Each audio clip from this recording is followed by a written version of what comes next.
সময় সংলাপে স্বাগত জানাচ্ছি। আমি তো আব্দুল্লাহ। সময় সংলাপে আমার সঙ্গে যোগ দিয়েছেন অধ্যাপক সৈয়দ মঞ্জুরুল ইসলাম। স্যার, আপনাকে স্বাগত সময় সংলাপে। আমি যে আলোচনায় যেতে চাচ্ছি সেটা হচ্ছে যে বাংলাদেশের তো একটা গন্তব্য ছিল, সেই গন্তব্য ধরে আগাচ্ছিল। আমরা মাঝখানে এই যে অস্থিরতা দেখলাম, বিশেষ করে জঙ্গিবাদ বলে যে আমরা অস্থিরতাটাকে দেখছি, সেই জায়গা থেকে সেই অভিজ্ঞতা থেকে কি আমাদেরকে আবার সেই আমাদের গন্তব্যের পথটি পুনর্নির্মাণ করতে হবে কিনা? না, আমার মনে হয় তার প্রয়োজন নেই। কারণ গন্তব্য তো আমরা একজন দুজন নির্মাণ করে না। গন্তব্যটা তৈরি হয় সবার সম্মতিতে, এক ধরনের সামাজিক চুক্তি, যে আমরা কোন দিকে যাব, আমরা শিক্ষা নিয়ে কোন দিকে যাব, আমাদের অর্থনীতি নিয়ে কোন দিকে যাব, আমাদের কৃষি নিয়ে আমরা কোন দিকে যাব। কিন্তু আমাদের বহুদিন থেকে নানানভাবে আমরা এই গন্তব্যটুকু ঠিক করে রেখেছি। বঙ্গবন্ধু একেবারে তার শুরুতে যখন ৭২ সালে 10 জানুয়ারি ফিরে এলেন, ওই সোহরাওয়ার্দী উদ্যানের জনসভায় বলেছিলেন আপনাদেরই পথটা নির্মাণ করতে হবে। তো তিনি তো উৎসাহ দিয়ে গেছেন সমস্ত জন যে কদিন পেরেছেন। তার হত্যার পরও কিন্তু এই জাতি বিচ্যুত হয়ে যায়নি গন্তব্য থেকে। অনেক বাধা বিপত্তি এসছে, কিন্তু এখন ধরে আমরা দাঁড়িয়ে কি দেখছি, এই যে কিছুদিন আগে ইকোনমিস্ট পত্রিকায় 4টা ক্ষেত্রে বাংলাদেশের প্রশংসা অকুণ্ঠভাবে করেছে। একটা হচ্ছে যে আমাদের যে সামাজিক যে বিষয়গুলি, যে সূচক, এই যে শিশুদের শিক্ষা, স্কুলে যাওয়া, ঝড়ে না পড়া, তারপর মায়ের পুষ্টি, স্বাস্থ্য, অনেক কিছু আছে, সুপেয় পানির যে বন্দোবস্ত, এই বিষয়গুলি তারা বলছে একটা ধাঁধার মতো যে কিভাবে বাংলাদেশ পারে। দ্বিতীয় হচ্ছে যে মেয়েদের অংশগ্রহণ সমস্ত প্রক্রিয়ার ভেতর, আমাদের অর্থনীতি বলি, আমাদের জীবনযাপনই বলি, মেয়েদেরকে আলাদা করে রাখলে তো আর সেটি সম্ভব হতো না। তারপর বলছি আমাদের শিক্ষার বিষয়টি। শিক্ষা কিন্তু আমরা বলতে পারি যে আমাদের অনেক শিক্ষার অনেক ক্ষেত্রে অনেক ঘাটতি রয়ে গেছে, কিন্তু এটা তো ঠিক যে একটা বিশাল সংখ্যক ছেলে মেয়ে স্কুলে ভর্তি হচ্ছে, প্রতিদিন টিকে থাকছে, এটাও তো একটা বড় জিনিস। আর 4 নম্বর হচ্ছে যে এই যে সামাজিক গতিশীলতা, যে রাস্তায় বেরোলেই মনে হয় বাংলাদেশটা একটা অসম্ভব জীবন্ত একটা দেশ। এই আরো আছে, সব প্রাণ একটা জাতি আমরা, আরো অনেক কিছু তারা বলেছে। তো এখন ব্যাপারটা হলো, আমরা যদি এখন আমাদের সময়টার দিকে তাকাই, এই সবগুলি সূচক আমরা অত্যন্ত ভালো একটা জায়গায় নিয়ে এসেছি। যদি একদিনই সম্ভব হয়নি, যদি ৭২ সাল থেকে আমরা শুরু না করতাম তাহলে সেটা সম্ভব হতো না। মেয়েদের তখন যদি আমরা বন্দী করে রাখতাম তাহলে সেটা সম্ভব হতো না। বঙ্গবন্ধু তার দ্বিতীয় বিপ্লবের সময় বলেছিলেন যে সমবায় পদ্ধতিটা তিনি সবখানে ছড়িয়ে দেবেন। ভিলেজ কোঅপারেটিভ, গ্রামে সমবায় থাকবে, সেখানে মহিলাদের অংশগ্রহণ থাকবে, শিক্ষায় মহিলাদের অংশগ্রহণ থাকবে, নারীদের অংশগ্রহণ থাকবে। তিনি সেটি নিশ্চিত করার চেষ্টা করেছিলেন। এটি স্বাধীনতার আগে থেকেই কিন্তু আমরা এই সামাজিক চুক্তি তৈরি করে ফেলেছি। ৭১ সালে সেই চুক্তি তৈরি হয়ে গেছে আমাদের। এখন আমরা যেটা দেখতে পাচ্ছি, আমাদের অর্থনীতি কোথায়, এই যে গত প্রায় 15 বছর ধরে আমাদের জিডিপির প্রবৃদ্ধি হচ্ছে 6% বা তার বেশি, বা এখন 7-এর কাছাকাছি। তার পিছনে কিন্তু আমাদের প্রবাসী শ্রমিক, আমাদের সেই গার্মেন্টসের যারা কর্মী আছেন, মেয়েরা আছে, কাজ করছেন, এবং প্রবাসী শ্রমিক এবং কৃষক প্রত্যেকের একটা বিশাল ভূমিকা আছে। এতদিনই দেখা যায় আমাদের কৃষকের হাতে কিছুটা পয়সা পৌঁছাচ্ছে, তারা তো সবচেয়ে বেশি নিগৃহীত। সমস্ত পৃথিবীতে কৃষকরা সবচেয়ে বেশি নিগৃহীত, মেহনতি মানুষের সবচেয়ে বেশি নিগৃহীত, অথচ তাদের হাত ধরেই সভ্যতা অগ্রসর হয়। আমাদের সামাজিক চুক্তিতে আমরা চেষ্টা করেছিলাম সমাজতন্ত্রকে নিয়ে আসার জন্য, যাতে তাদের সেই অবস্থাটা পরিবর্তন হয়। তো সমাজতন্ত্র থেকে আমরা বিচ্যুত হয়ে গেছি। কিন্তু এটা বলা যাবে না যে আমাদের গন্তব্যে আমরা একেবারে পুঁজিবাদের রাস্তায় আমরা নিয়ে গেছি। এটা কিন্তু যাচ্ছি বটে আমরা, কিন্তু আমাদের ভিতরে এক ধরনের পুঁজিবাদের একটা তারা আছে, তারা তো আছে, কারণ সমস্ত পৃথিবী তো চলছে পুঁজিবাদের রাস্তায়। আর পুঁজিবাদের রাস্তাটা হচ্ছে একেবারে পিচ ঢালা রাস্তা, মসৃণ রাস্তা। আপাতত মনে হয় আমি গন্তব্যে পৌঁছে যাচ্ছি। তা আমার তো অত দ্রুত ওই মাইল ফলক স্পর্শ করার দরকার নেই, আমার তো সবাইকে সঙ্গে নিয়ে যেতে হবে। তো জঙ্গিবাদ যেটি করেছে আমাদের এই অগ্রযাত্রাটা খানিকটা ব্যাহত করতে পারে, কিন্তু যখন চলার যাত্রার শব্দটা খুব প্রচণ্ড হয় এবং রথটা যখন খুব শক্তি নিয়ে এগোতে থাকে, একজন দুজন মানুষের পক্ষে বা একটা গোষ্ঠীর পক্ষে সেটি আটকানো সম্ভব না। আমার মনে হয় আমাদের গন্তব্য থেকে আমরা বিচ্যুত হইনি, বরঞ্চ বলতে পারি আমাদের গন্তব্যের রূপটা কিছুটা পরিবর্তন হয়েছে।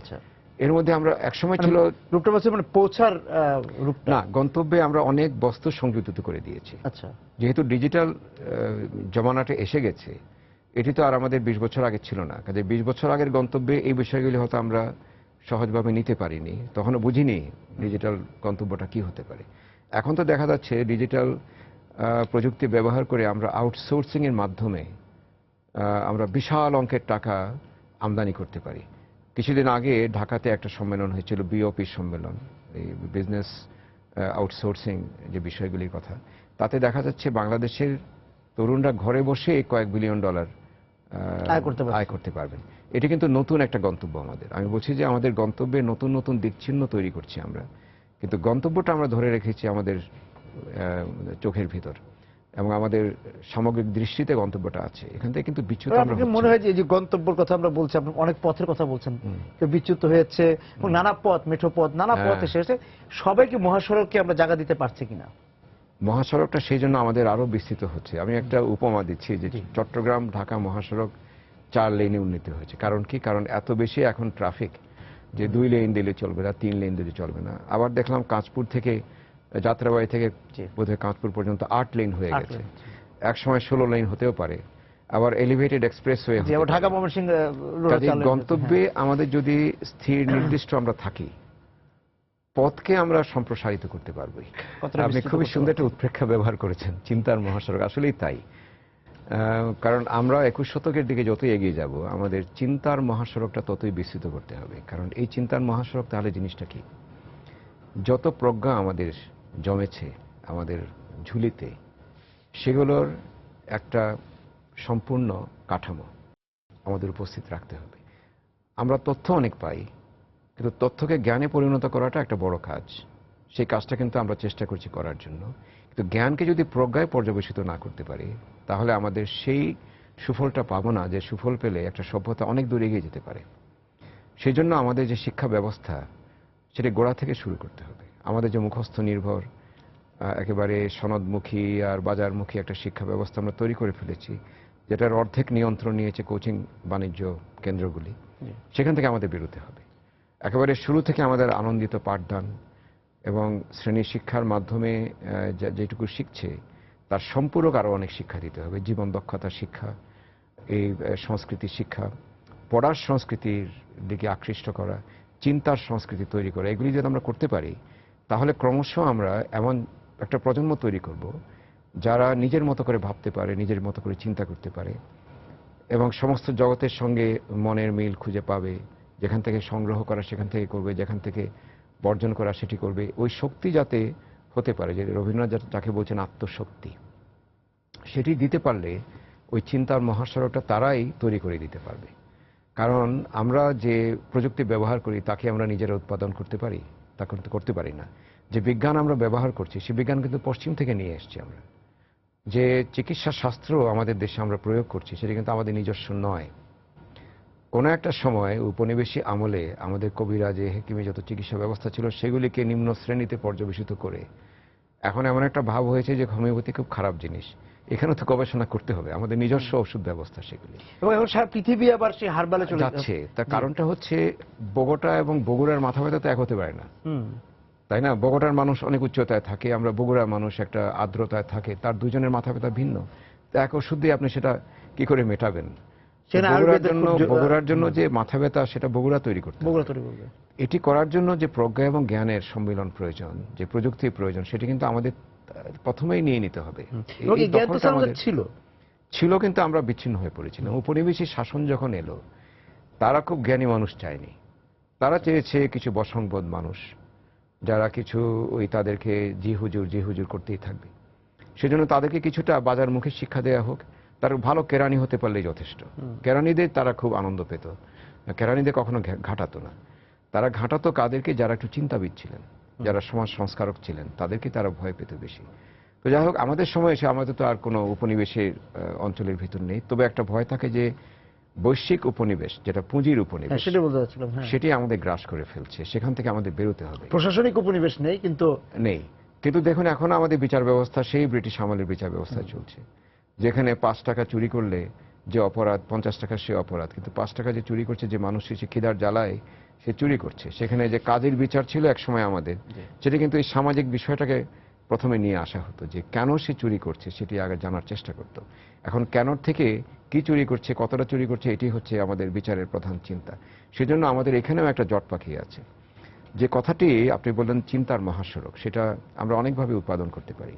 প্রথমত আমাদের নিজস্ব জ্ঞান ভাণ্ডারটাকে আমাদের আবিষ্কার করতে হবে, এবং তার জন্য পশ্চিমের যা সহায়তা আমরা নেব, কারণ জ্ঞান তো একটা অবিভাজ্য এবং অভিন্ন একটা বিষয়, সবারই সেখানে অধিকার আছে। সেটা কোনো ভৌগোলিক সীমা থাকার কোনো থাকার প্রজ্ঞা তো সবাই নিতে পারে। কনফুসিয়াসের প্রোগ্রাম আমরা গ্রহণ করতে পারি, আমাদের লালনের প্রোগ্রাম আমরা গ্রহণ করতে পারি, সেখানে কোনো খটাখটি লাগে না, কিন্তু তথ্যে লাগতে পারে। তথ্যটা আমাদের খুব হিসাব নিকাশ করে নিতে হবে। পশ্চিমা তথ্য নিচ্ছে, আমরা বাজারের তথ্য নিচ্ছি, এই হলো প্রথমটা। দ্বিতীয় হচ্ছে পশ্চিম থেকে যা যা নেয়ার আমরা নেব, অবশ্যই নেব, কিন্তু আত্মীকৃত করতে হবে। নিলে যেটি একটা ওই ঘা ওটা আঙ্গুলের মতো আলাদা হয়ে থাকবে তা নয়, আমার জ্ঞানের সঙ্গে যেটি মিলে যাবে, আমার প্রয়োজনের সঙ্গে যে জ্ঞানটা মিলে যাবে সেটি আমি গ্রহণ করব। তৃতীয় হচ্ছে এই যে জ্ঞানকে প্রয়োগ করবেন বিভিন্ন ক্ষেত্রে, তার জন্য যে সুবিধাগুলি তৈরি করতে হবে, আমাকে একটা ল্যাবরেটরি দরকার, বিজ্ঞানাগার দরকার, এগুলি আমাকে বিনিয়োগ করতে হবে এখানে। অর্থাৎ আমাদের উচ্চশিক্ষা বিনিয়োগ করতে হবে, বিজ্ঞান শিক্ষা বিনিয়োগ করতে হবে, বিনিয়োগ শুরু করতে হবে একেবারে প্রাথমিক পর্যায় থেকে। আর চতুর্থ হচ্ছে সামাজিক, আবার সেই সামাজিক চুক্তির কথা বলছি। সামাজিক একটা চুক্তি থাকতেই হবে আমাদের, যে যারা এই জ্ঞানটাকে উৎপাদন করার চেষ্টা করছেন তাদেরকে রাষ্ট্র সব রকমের সাহায্য করবে, তাদেরকে সন্দেহ করবে না। একজন যখন নৈতিক শিক্ষা দিচ্ছেন তাকে আমি সন্দেহ করব না যে তিনি আমার সরকারের বিরুদ্ধে কাজ করছেন, নাকি আমার রাজনৈতিক দলের বিরুদ্ধে কিছু বলছেন, নাকি আমার ইতিহাস নিয়ে টান দিচ্ছেন। সত্যকে প্রকাশ করতে হবে, এবং সত্যের প্রতি অবিচল নিষ্ঠা থাকলে, আর যদি আমি এই জ্ঞানী মানুষকে, অর্থাৎ যে মানুষগুলি আমার প্রাইমারি স্কুলের শিক্ষক হতে পারেন, আমার একজন ধর্মীয় শিক্ষকও হতে পারেন, যিনি ধর্মের সারটা আমাকে দিচ্ছেন, দিয়ে তাকে মহৎ করার চেষ্টা করছেন মানুষকে, সেই ধরনের জ্ঞানী মানুষকে যদি সমাজে একসময় সম্মান করতো, কিন্তু আমরা ছোটবেলায় দেখেছি এদের মহা সম্মান ছিল। একজন প্রাইমারি স্কুলের শিক্ষকের যে সম্মান ছিল আমি কল্পনা করতে পারি না, এখন তো সেটি নেই। ওই সম্মানটা ফিরিয়ে আনতে হবে। যারা শিক্ষাগুরু তাদেরকে সম্মান করা, যারা এই দর্শনটা আমাদের উপহার দিতে পারেন তাদেরকে সম্মান করা, যারা জীবন দক্ষতা তৈরি করে দেবেন আমাকে তাদেরকে সম্মান করা, আর পুরো পদ্ধতিকে যদি আমি সম্মান করতে জানি, তাহলে দেখা যায় যে আমাদের গণতন্ত্র নিজে নিজে পরিশুদ্ধ হবে। সেই জায়গাতে গণতন্ত্র শব্দটা স্যার আনলেন, সেখানে একটু আমার জানতে চাওয়া যে আমাদের প্রজ্ঞা জ্ঞান দুটোই ছিল, শেষ হয়ে যায়নি, ফুরিয়ে যায়নি, আছে, কিন্তু সেই জন্য আমাদেরকে ইতিহাসের দিকে ফিরতে হবে, যে আমার নিজস্বতার দিকে ফিরতে হবে। তা গণতন্ত্র, রাষ্ট্র ব্যবস্থা, কাঠামো, তারা কি ইতিহাসকে ভয় পায় কিনা? অবশ্যই, কারণ ইতিহাস তো আমাদেরকে সত্যগুলি দেখায়। ইতিহাসের 3 রকমের সত্য আছে। এটা হচ্ছে ঘটনার সত্য, ঘটনা তো ঘটেছে জানি আমি, কিন্তু ঘটনার অভিঘাতটা কি পড়েছে সেই অভিঘাতের একটা সত্য আছে। আর যারা ঘটনা ঘটান, সে নায়কেরা অথবা প্রতিনায়কেরা, তাদেরও আলাদা আলাদা কিছু চিন্তা থাকে। একজন মহানায়কের একটা চিন্তা থাকে, এবং সেটি তাকে নিজেকে ছাড়িয়ে মানুষের জন্য প্রধান হয়ে দাঁড়ায়। আর যারা প্রতিনায়ক থাকে, আমাদের মীর জাফরের মতো, এদের চিন্তা থাকে একেবারেই নিজস্ব। তো এদেরও একটা চিন্তা আছে, একদিকে সত্য একদিকে অসত্য, এই তো। তো ইতিহাসের এই সত্য এবং অসত্যের ভিতর পার্থক্য করাটা ইতিহাস আমাদের শিখিয়ে দেয়। এই তালিম কিন্তু ইতিহাস একেবারে যে কোনো ইতিহাস দেবে। দ্বিতীয় হচ্ছে ইতিহাসের একটা সত্য থাকে, একটা কল্পনা থাকে। কল্পনা থাকে অবশ্যই। যেমন ইতিহাসের সত্য হচ্ছে সিরাজউদ্দৌলা পরাস্ত হয়েছিলেন, কিন্তু তার চটি আটকে গিয়েছিল, ওই চটির জন্য তিনি ধরা পড়লেন। এটি কিন্তু আমরা জানি না, এটা ইতিহাস নির্ভর নয়, এটা ইতিহাসের কল্পনা। এই কল্পনা করতে কেন ভালো লাগে? আহা, এই মানুষটা চটির জন্য, এটা এক ধরনের আখ্যান হয়ে যায়, একটা কল্পিত বীর করা। অবশ্যই। এবং এই তিতুমিরের বাঁশের কেল্লা, তিতুমিরের বাঁশের কেল্লা আসলেই কি ছিল আমরা কিন্তু এখনো, তার কোনো ছবি নেই, তার কোনো স্কেচ নেই, তার কোনো বর্ণনাও নেই, কিন্তু আমরা ধরে নিচ্ছি যে বিরাট বাঁশের কেল্লা। যে বাঁশের কেল্লা দিয়ে তিনি প্রতিহত করার চেষ্টা করেছিলেন, বিদ্রোহ করেছেন। আমরা মাঝখানের তথ্যগুলো আমরা জানি না, তো সত্যটা কি আমরা এখনো জানি, কিন্তু কল্পনাটা আমাদের দারুণ উন্মাদনা দেয়, রোমাঞ্চিত করে। হ্যাঁ, এবং এই একটা মানুষ দাঁড়িয়েছিল ব্রিটিশের বিরুদ্ধে, এটাই আমাদের কাছে কল্পনা। তো ইতিহাসের কল্পনা খুব গুরুত্বপূর্ণ, অনেকটা জায়গা নিয়ে নেয়। ইতিহাসের কল্পনাটাই অনেক সময় বিস্তৃত হয়ে যায়। 71 সালে আমাদের সত্যগুলি খুবই কষ্টকর, এত মানুষ মারা গিয়েছেন, এত কষ্ট মানুষের, আমি নিজে দেখেছি তো আমরা। তারপরে এত নারীর সম্ভ্রমহানি হয়েছে, মানে একটা জাতির জন্য এই উঠে দাঁড়ানোটাই তো অসম্ভব ব্যাপার ছিল তখন। কিন্তু ইতিহাসের কল্পনা কি ছিল? হাজার বছরের শ্রেষ্ঠ ঘটনা, একটা জাতি দাঁড়িয়ে মহাশক্তিধর একটা জাতিকে পরাস্ত করেছে, যার পিছনে মহাশক্তিধর একটা পরাশক্তিও ছিল পর্যন্ত, কিন্তু সেটাকে আমরা পরাস্ত করেছি। এখন ইতিহাস যতই আমরা দেখব, হয়তো তার ভিতরে অনেক তথ্য আমরা পাবো যেগুলি আমাদের গ্রহণ করতে কষ্ট হতে পারে, কিন্তু ইতিহাসের কল্পনা সেগুলি ছাপিয়ে চলে যায়। যত রাষ্ট্রীয় শক্তি যত না ইতিহাসকে ভয় পায়, ইতিহাসের কল্পনাকে তার থেকে বেশি ভয় পায়। আচ্ছা, বঙ্গবন্ধুকে কেন আড়াল করার চেষ্টা হলো এতদিন? তথ্য তো বলে বঙ্গবন্ধু করেছিলেন, কিন্তু যতই তারা তথ্যকে আড়াল করতে চাইল, কল্পনারও সেই জায়গাটা ছাপিয়ে উঠল। বঙ্গবন্ধু তখন হয়ে গেলেন আমাদের কাছে বিশাল নায়ক। যত না বঙ্গবন্ধু ইতিহাসে ছিলেন, যত না তিনি নিজেকেই সেই দাবি করেছেন, তার থেকে 100 গুণ বেশি দাবি কিন্তু আমরা তার উপর চাপিয়ে দিয়েছি কিনা? কারণ কি? সত্যটা আড়াল করে রাখা হয়েছিল। এই সত্যের জায়গা নিয়ে নিয়েছে কল্পনা। কল্পনা যে কিছু সত্য থাকে, কিছু সত্যকে আড়াল করার জন্য কল্পনা তৈরি করা হয় না, সময়। সত্যকে আড়াল করছে, কিন্তু কল্পনাটা মানুষই জাগ্রত করে দেয়। কি আমার সত্যকে তুমি আটকে রেখেছো, আমি কল্পনা দিয়ে দেখাচ্ছি। সেটা তো মানে এক ক্ষেত্রে হয়, আবার অনেক ক্ষেত্রে সত্যকে আড়াল করার জন্য কল্পনা তৈরি করা হয়। এটা মেকি কল্পনা, এটাকে কাউন্টার ন্যারেটিভ বলি আমি। এটা প্রতি আখ্যান, সেটি বেশি দিন টিকে না। যেমন আমি যদি এখন বঙ্গবন্ধুকে খাটো করে আরেকজনকে বলি যে তিনি প্রধান ছিলেন, সেটি একটা প্রতি আখ্যান, সেটা তো ইতিহাস আশ্রিত না। না, ইতিহাস আশ্রিত না। হ্যাঁ, কিন্তু একটা সময় হয়তো দেখা গেল যে গবেষণা করে তারা বের করে ফেললো যে উনি হয়তো এই করেছিলেন সেই করেছিলেন, কিন্তু এই মূল ঘটনাকে ছাপিয়ে যেতে পারবে না। ইতিহাসের সত্য সেখানে বাধা দেবে। সবচেয়ে বড় জিনিস যে প্রতিকল্পনা তারা তৈরি করার চেষ্টা করছে, যাতে ওই সামাজিক সম্মতি না থাকলে সেটি সম্ভব হয় না। তো আমরা কিন্তু চাঁদেও চলে যেতে পারি ওই কল্পনার জোরে। কিন্তু এখন যেটা হয়, যে প্রশ্নটা আপনি করলেন যে রাষ্ট্র কেন ভয় পায়, রাষ্ট্রের অনেক মতলব থাকে। রাষ্ট্রকে বলা যেতে পারে একটা সংলাপ মুখর একটা অস্তিত্ব। এখানে অনেক ধরনের কণ্ঠস্বর থাকবে। সেখানে একজন নিম্নবর্গীয় কণ্ঠস্বর থাকবে, মেহনতি মানুষের কণ্ঠস্বর থাকবে। আদর্শগত রাষ্ট্রে প্রত্যেকের কণ্ঠস্বরকে সমান গুরুত্ব দেয়া হয়, যেটি আমরা কিছুদিন পেয়েছি এই সোভিয়েত রাশিয়াদের কমিউনিস্ট রাষ্ট্র হলো। কিন্তু তারপর যখন সুপ্রিম সোভিয়েত হয়ে গেল, দেখা গেল তাদের একটু বেশি, ওই যে বলে না যে মোর ইকুয়াল দেন আদার্স, অন্যদের থেকে একটু বেশি সমান যখন হয়ে গেলেন নেতারা, তখনই ওই সমতার ভিত্তিটা দুর্বল হয়ে গেল। আচ্ছা, তারপরে আমি মনে করতে পারি যে ঠিক আছে, রাষ্ট্র, আদর্শ রাষ্ট্রে সবার একটা অংশগ্রহণ আছে, সবার কণ্ঠস্বর সেখানে সমানভাবে গৃহীত হয়। কারো কণ্ঠস্বর উঁচু, কারো কণ্ঠস্বর নিচু, কিন্তু একটা জায়গায় এসে সবগুলি কণ্ঠস্বর আমার কাছে প্রিয়, কারণ প্রত্যেক মানুষের অবদান এই রাষ্ট্রে আছে। এখন রাষ্ট্র তো সেটি করে না। আদর্শ এক জিনিস, আর বাস্তবে যা হয়, ওই যে বললাম কিছু মানুষ বেশি সমান সবার থেকে, তারা ক্ষমতা নিয়ে গেল। তারপর আছে ক্ষমতার সঙ্গে এই জ্ঞানের একটা সম্পর্ক, তারপর আছে ক্ষমতার সঙ্গে অর্থের, তারপর আধিপত্যের একটা সম্পর্ক। এই করতে করতে রাষ্ট্রটা একটা আধিপত্যবাদী সংগঠন হয়ে দাঁড়ায়। তার পুলিশ বাহিনী, তার ওই বাহিনী, তার সেই বাহিনী তাকে সুরক্ষা দিচ্ছে। আর যত এইভাবে রাষ্ট্র আধিপত্যবাদী হয়, মানুষের সঙ্গে তার সম্পর্কটা বিচ্যুত হয়। গণতন্ত্র দূরত্ব বাড়তে থাকে। গণতন্ত্র সেখানে একটা সেতুবন্ধন তৈরি করে। হ্যাঁ, আমাকে 3 বছর 4 বছর 5 বছর পর পর মানুষকে যেতে হবে, কাজে বেশি আধিপত্যবাদী হলে আমি পারবো না। কিন্তু গণতন্ত্রের নামে যখন দুর্বল গণতন্ত্র চলে, বা একনায়কতন্ত্র চলে, অথবা সমরতন্ত্র চলে, অথবা যদি সরাসরি একনায়কের শাসন চলে, তখন ইতিহাসটা নির্মম হয়ে যায়। তখন ইতিহাসকে দখল করে ফেলে তারা, এবং সেই ইতিহাস যাতে কোনোভাবে সাধারণ মানুষের কথা না বলে, প্রতিরোধের, প্রতিবাদের কথা না বলে সেটি তারা নিশ্চিত করে।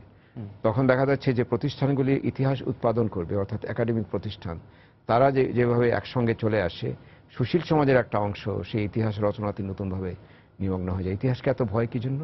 কারণ ইতিহাস সত্যের সন্ধান করে। এই জন্যই এই কাঠামোগুলি। আমি বিরতিতে যাবো স্যার, এসে একটু বিস্তারিতভাবে জানতে চাই যে আমাদের যে অভিজ্ঞতা, বাংলাদেশ রাষ্ট্র ব্যবস্থার যে অভিজ্ঞতা, সেখানে হচ্ছে যে আপনি যেটা বলেন স্যার, কল্পনা, তারপর হচ্ছে ইতিহাসের সত্যকে আড়াল করা, সেই চেষ্টা থেকে আপনার কাছে মনে হয় না যে রাষ্ট্র, গণতান্ত্রিক ব্যবস্থা, আরো যে যে ব্যবস্থার কথা আপনি বললেন, কোনো কিছু যে জনগণের যে সত্য জানার যে আকাঙ্ক্ষা, তার কাছে পরাজিত হয়েছে? কিছুদিনের জন্য পারে, হয়তো স্বল্প মেয়াদে বা এমনকি মধ্যমেয়াদেও সম্ভব সেটি।